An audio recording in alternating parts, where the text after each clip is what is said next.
નમસ્કાર દોસ્તો, તમે જોઈ રહ્યા છો સાંઈ ગ્રુપ મીડિયા હાઉસ સંચાલિત નવસારી લાઈવ।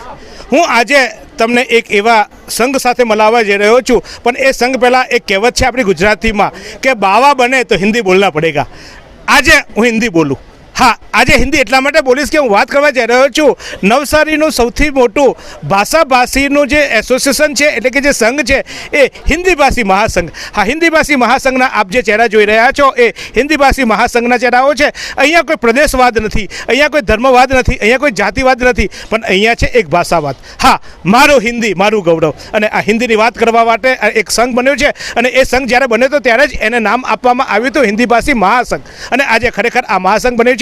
लगभग 3000 વધુ એમાં સભ્યો છે, એટલે કે 3000 વધુ હિન્દી ભાષીઓ હિન્દીના અવાજને બુલંદ કરવા સાથે સાથે સમાજને બુલંદ કરવાની કામ કરી રહ્યા છે। અને આજે અહીંયા એમનું જે કાર્યાલય છે, કાર્યાલય ખાતે આજે એમનો 14મો એટલે કે 13 વર્ષ પૂરા થયા અને 14મા વર્ષમાં એ લોકો પ્રવેશ્યા, એટલે 14મા વર્ષનું ઉજવણી થઈ છે।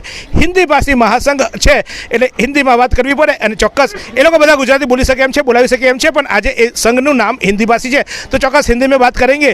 हिंदी में बात करने का कारण यही है कि हिंदी हमारी राष्ट्रभाषा है, राष्ट्रभाषा अभी मजबूत बनाने की भी ज़रूरत है। आज अंग्रेजी कल्चर हमारे पास इतना भारी हो गया है कि हम अंग्रेजी साहित्य को समझने लगे, हिंदी साहित्य को बोलने लगे हैं। तभी हिंदी भाषी महासंघ सिर्फ भाषा के लिए नहीं बना है, भाषा सिर्फ नाम के लिए, लेकिन इन लोगों का काम है एक दूसरे को मदद करना, एक दूसरे से जुड़ने का। कहीं दूर दूर से यहाँ आए हैं, यहाँ को नहीं किसी का गांव पता, नहीं किसी का धर्म पता, लेकिन बस हिंदी भाषी है, आओ मिलके काम करें, समाज का उत्थान करें, समाज में शिक्षण की काम करते हैं। तभी ये जब ये संघ रचा गया तब से प्रमुख मेरे दोस्त ऐसे संतोष भाई शर्मा है, अविरत प्रमुख बनने चुके हैं। क्योंकि संस्था में एक खासियत रहती है कि कुछ साल के बाद जो नेता होता है उसका विरोध होता है। यहाँ नेता ज़्यादा लोकप्रिय बनता जा रहा है। और संतोष भाई 13 साल कैसा रहा? 13 साल जीतू भाई, सबसे पहले तो बहुत ही खुशी की बात है कि भगवान राम को भी 14 साल का वनवास मिला था, और मैं हिंदी भाषी महासंघ के माध्यम से सेवा के माध्यम से मैं 13 साल पूरा कर चुका हूँ, 14वें साल में प्रवेश कर चुका हूँ। और ये 14 साल का अनुभव, मैं तो वो शख्स रहा हूँ कि जो मैं कभी कहीं किसी से हिंदी भाषी में घुला मिला ही नहीं, क्योंकि मैं आप जैसे लोगों के साथ रहा। मैं यहाँ पे मेरा बचपन यहीं गुजरा, यहाँ मेरी पढ़ाई टाटा बॉयज़ स्कूल में हुई, गार्डा कॉलेज में पढ़ा, लॉ कॉलेज में जीएस का कैंडिडेट रहा। तो मतलब कि मेरा एक ग्रुप जो रहा होगा वो आप समझ सकते हैं कि यहाँ के सभी लोकल लोगों के साथ रहा। लेकिन बाद में कुछ ऐसा लगा हमारे लोगों के साथ मिल के कि नहीं, कुछ समाज के लिए करना चाहिए, कुछ देश के लिए करना चाहिए। और हिंदी भाषी महासंघ का मतलब ये नहीं सिर्फ हिंदी भाषी, जो हिंदी बोलने वाला कोई भी शख्स वो हिंदुस्तान के किसी भी कोने से हो, वो हिंदी भाषी महासंघ का सदस्य है। आपको यह बताते हुए हमें खुशी हो रही है कि इस हिंदी भाषी महासंघ में यहाँ के लोकल हिंदी भाषी तो हैं ही, लेकिन यहाँ के लोकल काफ़ी 500 से 600 की संख्या में जुड़े हैं। और सेवा की प्रवृत्ति के लिए यह संस्था जानी जाती है। और यहाँ पे कोई किसी भी प्रकार का जाति पाति भेद धर्म का कोई नहीं रहता, और सिर्फ एक ही बात है कि हमको सिर्फ समाज की सेवा करना है। कुछ लोगों को ऐसा है भाई कि कुछ एक काम करते हैं उसको 10 जगह हाईलाइट करते हैं।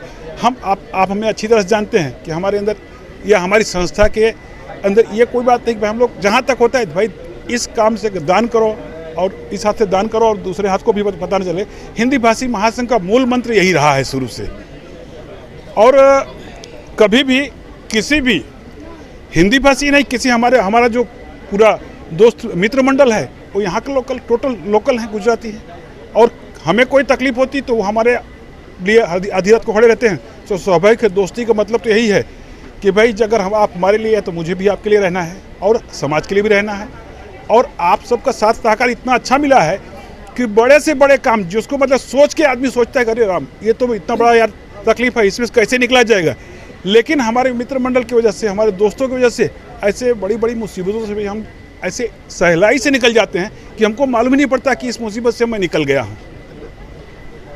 तो आप जो જોઈ રહ્યા છો દ્રશ્યો એ સવારે આ કાર્યાલયના ઉદ્ઘાટન પ્રસંગે અહીંયા યજ્ઞનું આયોજન કરવામાં આવ્યું હતું। હા, કોરોનાની મહામારીમાં લોકોને એક આસ્થા જન્મી હતી અને એ આસ્થા થકી અહીંયા સવારે યજ્ઞ કરવામાં આવ્યો હતો। યજ્ઞમાં આહુતિ આપવામાં આવી હતી।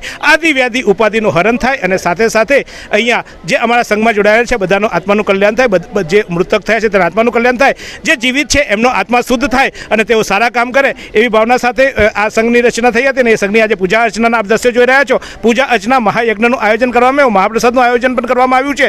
પરંતુ અહીંયા વિવિધ પ્રાંતોથી અને વિવિધ વિસ્તારોથી આવીને એક બનેલા હિન્દી ભાષી મહાસંઘમાં આજે એક મને આનંદ એ થયો કે 13 વર્ષમાં સંતોષભાઈ પહેલી વખતે આભાર નહોતા બોલ્યા, थैंक यू नहीं बोल पाए थे आप.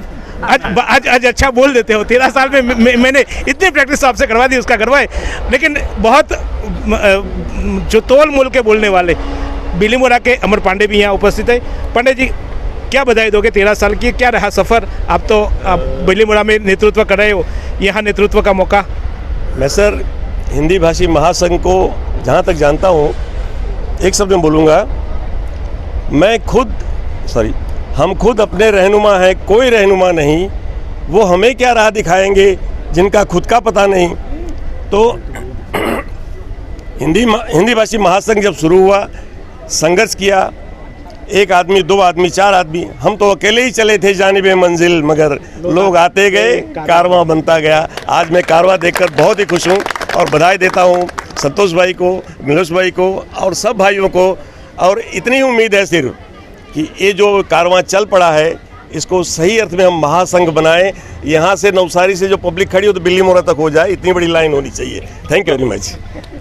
લાઈન એવી લાગે કે મારા ઘરથી તારા ઘર, તારા ઘરથી ગામના ઘર અને ગામના ઘરથી પાછી મારા ઘર, એટલે આખું સમાજ એમાં સમાઈ જાય.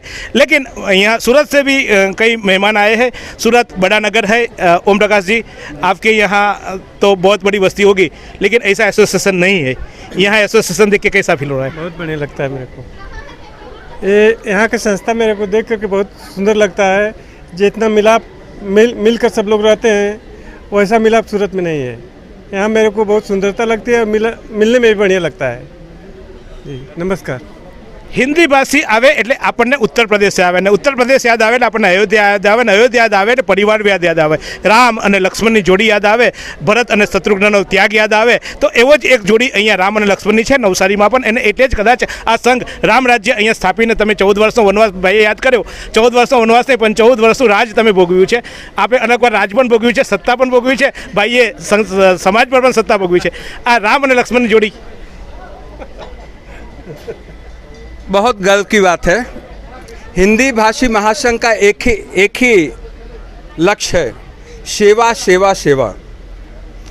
कोरोना काल में ईश्वर ऐसा दिन नहीं लाए, लेकिन हमारे हिंदी भाषी महासंघ के जो पदाधिकारी गली गली में घूम के एक ही चीज़ की, कौन किसको पानी नहीं मिल रहा है.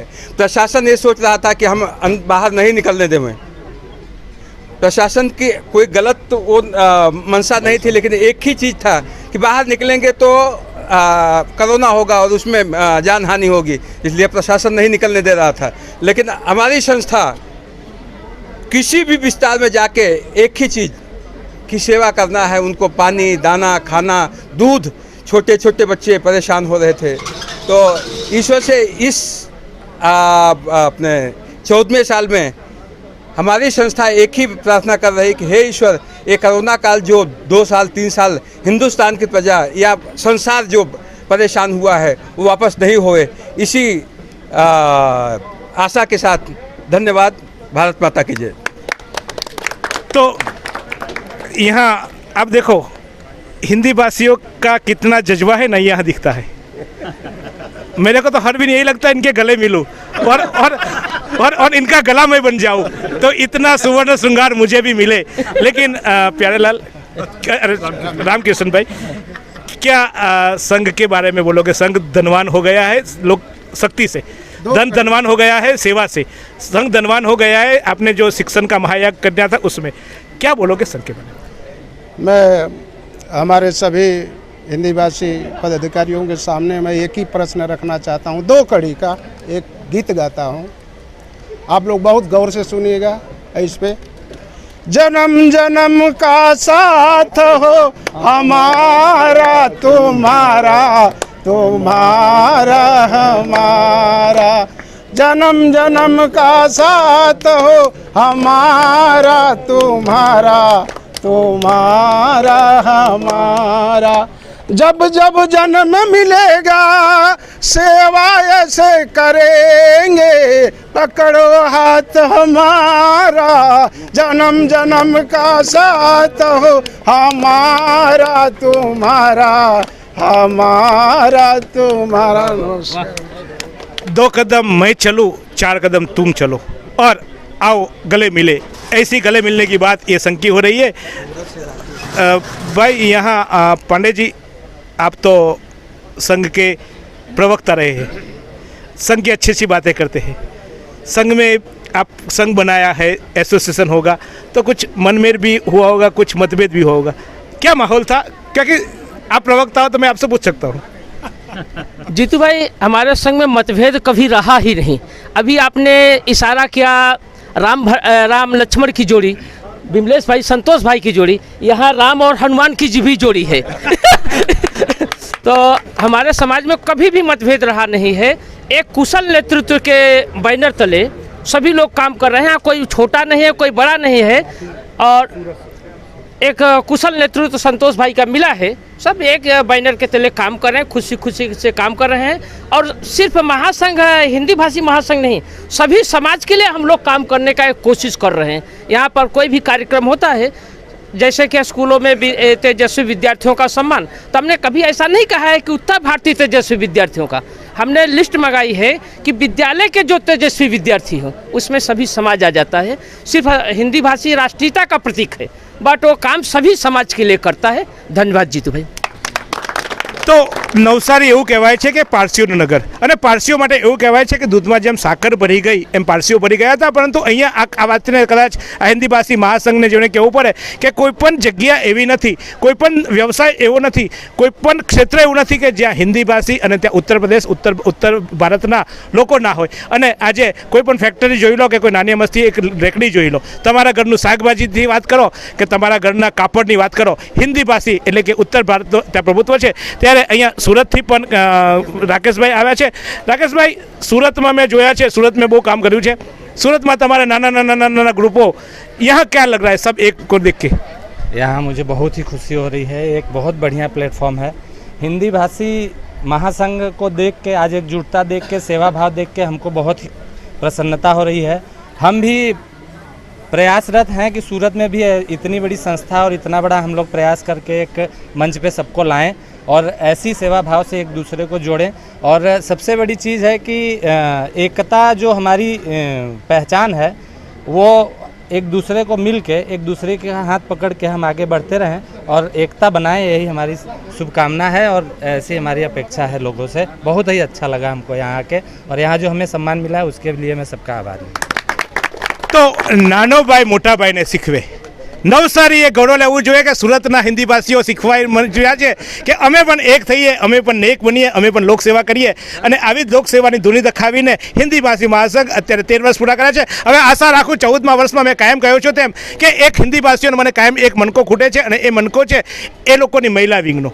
મેં કાયમ ટોકતો આવું છું, મહિલા વિંગ બનાવે, મહિલાઓને પણ આગળ લાવે, કારણ કે મહિલાઓને ક્યાં સુધી આપણે બુરખામાં રાખીશું, ક્યાં સુધી પડદામાં રાખીશું, તો મહિલા સંગઠન પણ બને અને મહિલાઓ માટે અહીંયા બહુ અવકાશ છે. તો મહિલાઓ સ્વનિર્ભર બને અને આપણી બહેનો ઘરે જે ઘરકામ કરે છે તેની સાથે સાથે એવો આત્મનિર્ભર બને એ લોકોના. કારણ કે મેં જોયા છે અહીંયા હિન્દી ભાષી મહાસંઘની અનેક બહેનોના કે ગ્રેજ્યુએટ છે, ઘણા PhD થયેલા છે અને ઘરે કામ કરતા હોય છે, ત્યારે આવા લોકોને લાવી સમાજમાં એ લોકોની શક્તિનો પ્રચાર થાય, શક્તિનો ઉપયોગ થાય અને સમાજ સેવામાં એ પણ જોડાય, એવી ભાવના સાથે સંતોષભાઈને વિનંતી કરીશ કે 14મા વર્ષમાં, હવે 14 વર્ષનો વનવાસ તમારો પૂરો થવાનો છે.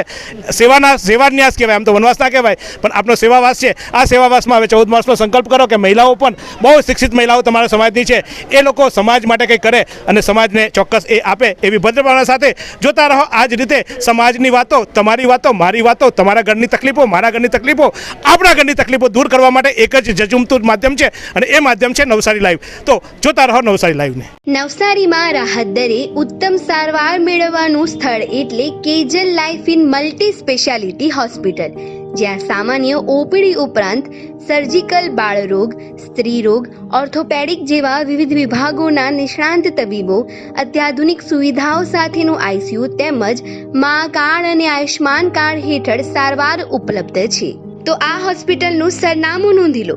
નેશનલ હાઈવે નંબર 48, સ્વામિનારાયણ મંદિર સામે, કબીલપુર, નવસારી.